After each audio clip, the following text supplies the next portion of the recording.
Colombia, con Laura Gil.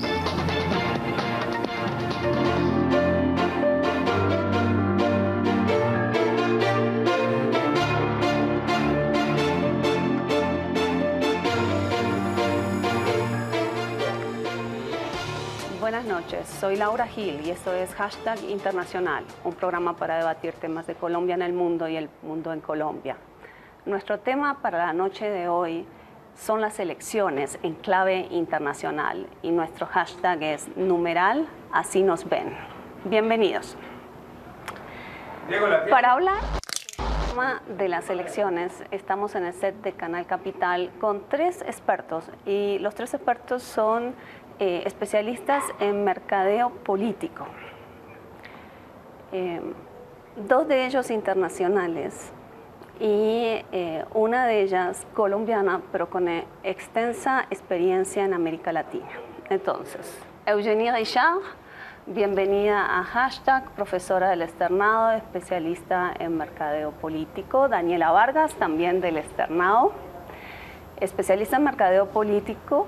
Y Kevin Howlett, que maneja el blog Colombian Politics de noticias en inglés sobre Colombia y también asesor de numerosas campañas. Sí. Bueno, muy bienvenidos a todos. Gracias. La idea con Hashtag es de dar una contextualización a la coyuntura nacional a través de lo internacional. Entonces, les quería pedir que hiciéramos este ejercicio comparado de ver cómo son las campañas en otros lugares frente a lo que tenemos hoy aquí. Para empezar, Eugenie, yo quisiera que hiciéramos una aclaración, porque se habla mucho de mercadeo político y no está tan claro qué es. Entonces, ¿por qué no nos explicas primero qué es el término mercadeo político? Bueno, el mercadeo político, el marketing político, es como el encuentro entre la comunicación política y la publicidad. Entonces, es como técnicas de marketing comercial que están aplicadas al tema de la política. Obviamente no se puede vender un candidato como se vende un producto, pero podemos utilizar la metodología del marketing comercial para aplicarlo en el campo de la política con investigación de terreno, saber quién es nuestro candidato, quiénes son nuestros electores, qué esperan del candidato, qué les gusta, qué no les gusta, qué les interesa, qué expectativas tienen, para poder construir una campaña dentro de la cual se van a reconocer y que van a llenar sus expectativas para que voten para nuestro candidato el día de las elecciones. Y Daniela, desde la perspectiva, digamos, desde ese lente del mercadeo político, ¿cuáles son las primeras conclusiones que se pueden sacar de estas campañas? O por lo menos de las principales, de los dos candidatos punteros, por ejemplo. Bueno, mira, a nivel personal y el análisis y el recorrido que he hecho como de esta campaña, me he dado cuenta que hay muchas estrategias y muchos elementos que enriquecen no solo el marketing, sino la ciencia de la comunicación política, que se han dejado de lado totalmente. El storytelling o el arte de contar una historia y de encantar al público mediante esto, de transmitir propuestas y temas ideológicos a través de una conexión emocional, se ha dejado mucho de lado y se ha dado paso a lo que desafortunadamente estamos viendo en este contexto, y son herramientas mucho más, por decirlo así, bajas, que llegan a hacer la campaña mucho más triste y menos enriquecedora de lo que podría ser, y deja de lado muchas técnicas que podríamos estar usando mucho mejor y que no se está haciendo en este momento. Ejemplos, bueno, por ejemplo, un ejemplo mira, de esto. Pero mira, la cosa de marketeo político es ganar el arte de ganar las elecciones. Yo creo que están perdiendo, esta elección sí es una guerra sucia, total. Entonces no están enfocados bien en cómo vender el producto, pero están enfocando en cómo ganar las elecciones. O sea, ¿hay una diferencia ahí? Hay una diferencia, pero lo clave de todo el mercadeo político es ganar las elecciones. No vale la pena si, por ejemplo, un caso de Peñalosa, que tiene de pronto él tiene el mejor imagen, pero no va a ganar, o por lo menos las encuestas nos dicen que no va a ganar. 60% de la población está en contra de la reelección de Santos, pero todo parece que podría ganar. Hay mucha gente que tampoco le gusta a Óscar Iván Zuluaga, pero está ahí apuntando. Entonces, es solamente el ganar las elecciones y por cualquier tipo de medio que pueden usar. Entonces, tenemos que verlo desde el punto de vista de pronto hubieran podido mejorar la comunicación en cuanto contar las historias, vender un poquito más las propuestas, pero sí Santos sabe que tiene que ganar. Oscar Iván Zuluaga sé cómo ganar contra Santos, y es a través de una guerra, porque de esa guerra implica que los otros dos actores no están allí. Entonces, a la hora de competir contra propuestas, ya es algo más distinto. Entonces, la estrategia siempre ha sido enfocar la contienda en dos principales actores y ellos van a pelear hasta la muerte. Y es ahí, de simple. El que sobrevive más, el que caiga primero, es el Pero que entonces pierde. ahora vayamos a lo internacional. ¿Eso Claro. es muy diferente a lo que pasa en otros lados, Jenny? ¿Cómo es en Francia? Bueno, en Francia la cultura política es muy diferente de la colombiana, así que esta cultura no se presta tanto para tener este tipo de guerra que tenemos en este momento entre Santos y Zuluaga. Sí, obviamente los candidatos, tanto Nicolas Sarkozy y François Hollande, se atacaron mucho, pero más durante los debates y más sobre un terreno de fondo. Aquí lo que tenemos es una guerra que va incluso sobre el lado personal, que se acusa, escuchamos traidor, mentiroso, engañador. Eso no es algo que cuadre en la cultura política francesa, donde el presidente tiene que tener una cierta estatura, una cierta talla, en la cual no se puede utilizar este tipo de vocabulario. Nicolas Sarkozy ha sido muy atacado, y también sobre su persona, pero porque él había contribuido a desacralizar como la función presidencial, como la figura del presidente de Francia. Entonces después los franceses lo atacaron justamente sobre su personalidad, pero no es algo que se suele hacer en Francia. Generalmente la pelea se da más del lado ideológico. Los que más realmente hacen campaña negativa en Francia es la extrema derecha o la extrema izquierda. ¿Por qué? Porque ellos, como no tienen tanta visibilidad, necesitan así dar golpes dentro de la campaña para que los medios les presten atención. Pero entre el Partido Socialista y el partido de la derecha tradicional, la guerra se hace más sobre las ideas y mucho menos ahí sobre el lado personal. Y eso, digamos, es tan especial aquí, es esta una guerra tan sucia, tan personalizada, que lo hace excepcional en América Latina. Daniela, ¿esto también llama la atención? Yo creo que este caso sí llama la atención, pero no se puede negar que en el resto de países de América Latina existe campaña negativa. Venezuela peor. Venezuela es terrible. Mucho peor. Pero, por ejemplo, el caso de México, para hablar un poco de América Central, y el caso de México, que en México 2006 fue muy ejemplarizante y me recuerda mucho esta lección a esa, porque México hasta el 2006 era un país en donde, digamos, campaña negativa en cuanto a rumorología o a que haya un voz a voz en crítica frente a un candidato, es normal. En todas las elecciones, en todas las contiendas existe. Pero el momento en el que se masificó y que se hizo más intenso este ataque y en medios masivos de comunicación en México fue en el 2006, cuando estaban compitiendo Felipe Calderón y Andrés Manuel López Obrador. Y salió una campaña muy agresiva. Por JJ. Por JJ y por Solá, el que está ahora de asesor. El reemplazo de JJ en la campaña de Juan Manuel Precisamente Santos. él fue el asesor de Felipe Calderón en esa campaña, y hay dos spots que se marcaron en la campaña que se llamó Andrés Manuel López Obrador, un peligro para México. Mira cómo esta frase puede ser tan fuerte y llegaba al electorado a decirle, esta persona es un peligro, ¿no? Y había un spot que se me parece mucho a uno que salió hace poco de Cambio Radical, en el que se tomaban fragmentos de frases del candidato y se ponía solo una parte de lo que él había dicho, y se decía, se tergiversaba la información un poco y se mostraba como Felipe Calderón era crecimiento económico, Andrés Manuel iba a ser endeudamiento. Como todas las políticas de él, y si él llegaba a ser elegido, iba a ser muy perjudicial, y realmente lo presentaban como un peligro. Entonces, campaña negativa existe. Pero esto sí está basando en la política, en las propuestas. Claro.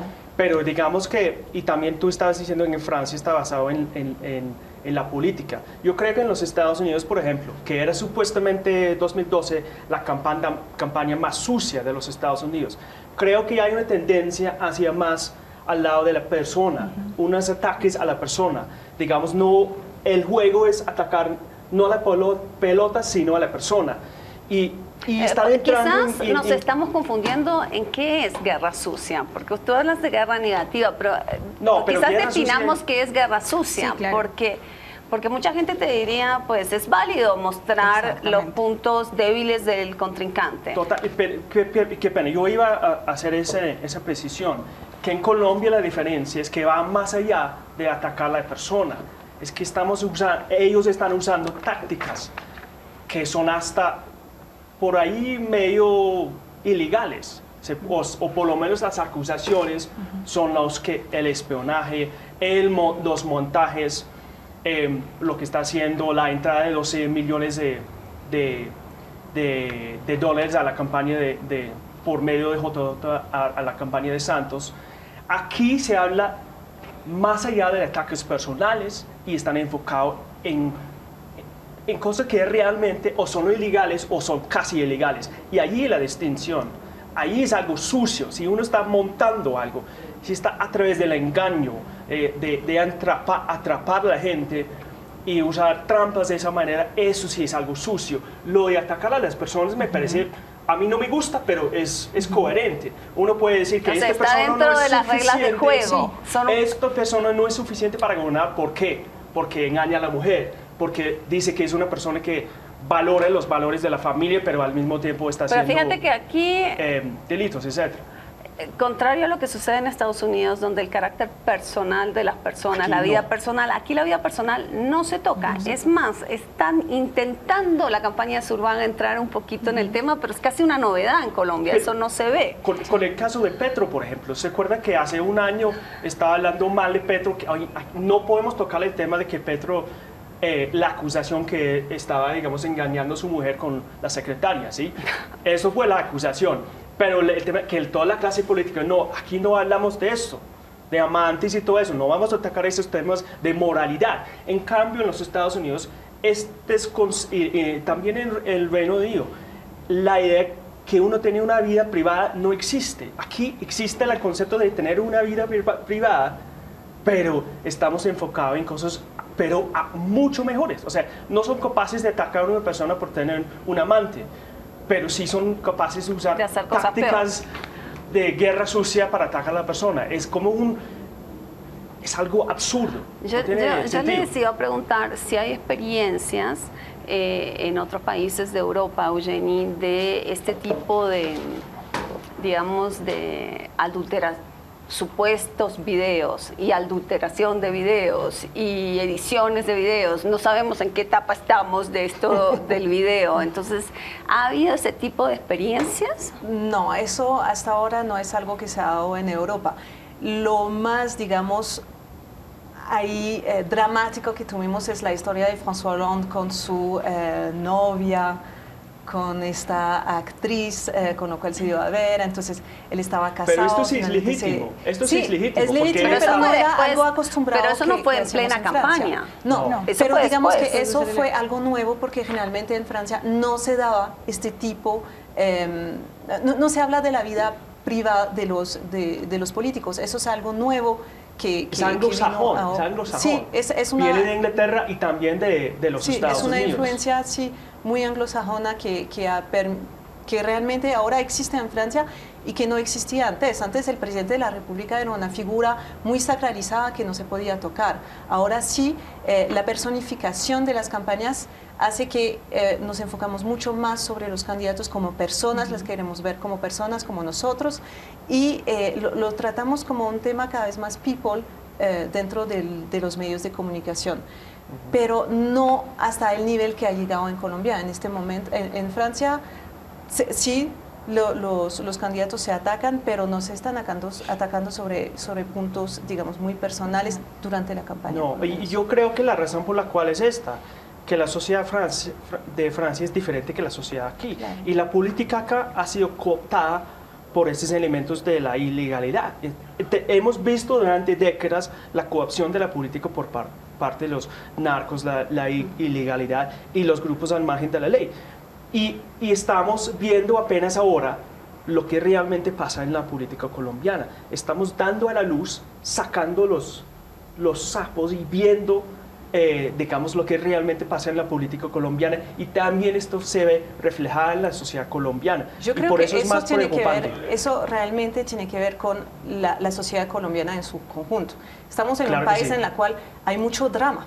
Hay muchas telenovelas, hay muchos actores, hay la mucho gente histrionismo, grita, se traiciona, se Y reconcilia. por eso amamos el realmente país, por eso es más rico. Y la política está reflejando eso, está reflejando como Sí, pero hay una este diferencia drama. entre melodrama y ilegalidad. Y en Colombia pensamos en el tiempo de Escobar, cuando el proceso de narcopolitización del país.